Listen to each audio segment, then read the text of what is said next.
Well, I've done some pretty stupid things in my life. So, I haven't answered this one before, I don't think, at least not in a video. But what's the most embarrassing thing that's ever happened to me? I'm going to tell two stories, as time permits. So, if you need to, I would encourage you to go ahead and grab yourself a hot cup of coffee. The first story I'm going to tell you happened when I was about 12 years old. I was part of a youth group at my church growing up, which is funny because I really wasn't all that into church growing up. But anyway, the church that I went to is at the end of my street in my neighborhood, and I was in the youth group, and we were putting on a play of some sort. I can't even remember now what the play was, but anyway, doesn't matter. We had a rehearsal for the play one night, and a friend of mine who also lived just down the street from the church, we both left our rehearsal and were walking down the street. It was dark, and as we were walking down the street, my friend dares me to moon the next car that comes down the road. And so I was kind of at that stage of my life where I was starting to be a little bit rebellious and easily conned into, taking people up on dares and doing stupid things. So this was not going to really be a stretch for me. To moon a car coming down the road, big deal. So sure enough, a minute or so later, we're walking down the street, and I see headlights coming. So I was like, okay, well, here I go. And the dare was that he would moon the next car that came down the road. So sure enough, headlights get closer and closer, and just when I think those headlights are shining on my ass, I drop my pants. I'm thinking, oh, big deal, whatever, ha ha ha. And so just as I drop my pants, I get them pulled back up, and I'm thinking the car is going to continue on, the car comes to a screeching halt. And I'm thinking, oh great, I've mooned the wrong person, they're mad, whatever, they're gonna, family, someone maybe I know, great, and my minister. But no, it was a cop. A female cop. So she told me to get my skinny butt over to the car, and so I did. My friend went running, left me standing there by myself. I was terrified. I walked over to the side of the car. She wanted to know what I was doing, and I was like, I just came from church, and she's probably thinking, yeah, right. She asked me where I lived, and I said, literally, right up the road, because I did. She made me get in the police car. She drove me to my house. She took me to my front door, where she rang the doorbell. My dad came to the door. She told him the whole story, and the cop leaves, and my dad felt like the humiliation that I had gone through was punishment enough. So that was my story of embarrassment. My second story of embarrassment happened only a couple years ago, and this is one of those duh moments of my life. I was going for a business trip, and we have a real small airport. It's easy to get in and out of. My wife and daughter came with me to the airport that day. I think I was just leaving for a brief trip, maybe a week or so. Can't even remember where. But anyway, she tells me, why don't you just wait down here before you go through security, and then you can spend more time with us before you have to leave. And I'm all, okay, that's fine.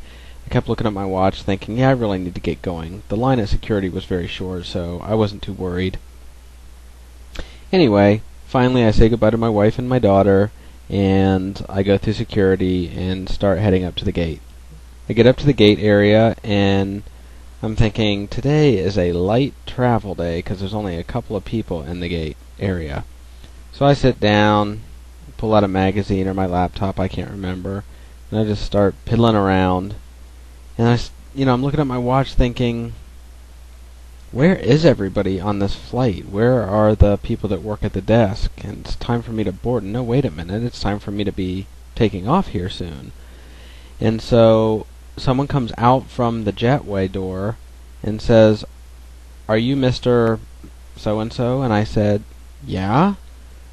And she said, we're waiting on you. And I'm thinking, oh my gosh, waiting on me. She said everybody else has already boarded the plane. Oh great, so now I'm already holding up the whole plane. So she quickly checks me in, takes my ticket, and this is one of those flights where I had to get on a small commuter plane first, and so at our airport, the commuter planes are usually boarded from the tarmac.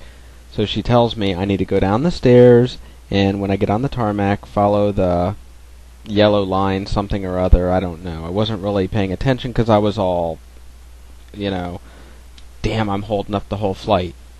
So I wasn't really paying attention. Anyway, so I start walking across the tarmac towards the plane. It's running. I can hear it running already. I'm thinking, oh great. It's already backed up from the gate a little bit. And it was one of those things where I had to walk up a long flight of stairs. And so I walk all the way up those stairs to get to the door.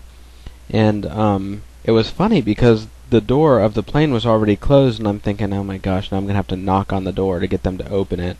So I'm up there, and I start knocking on the door, the door of the plane, thinking maybe the flight attendant will hear me, when just then, when no one answers the door, I hear this, big loud whistle, and so I turn over that direction, and the flight attendant is standing at the top of the stairs of the plane I'm supposed to be getting on.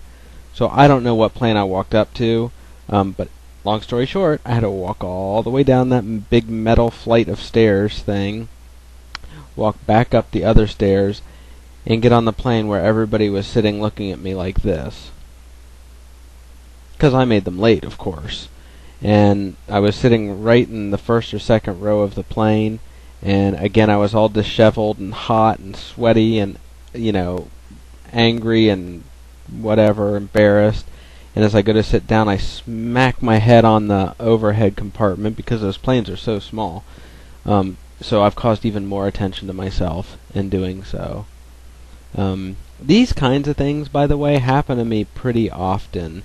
I do stupid, embarrassing things quite a bit, but those are the two things that are probably the most memorable. So, anyway, if you have stories like that, I'll love to hear them.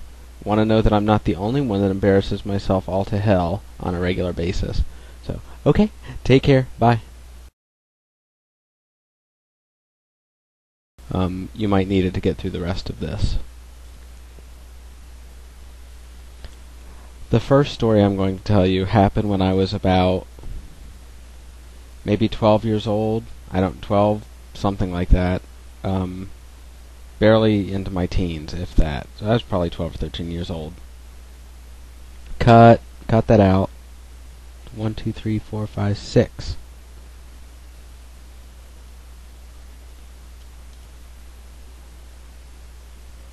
As we're walking down the street, he dares me, my friend, dares me to... Oh my God.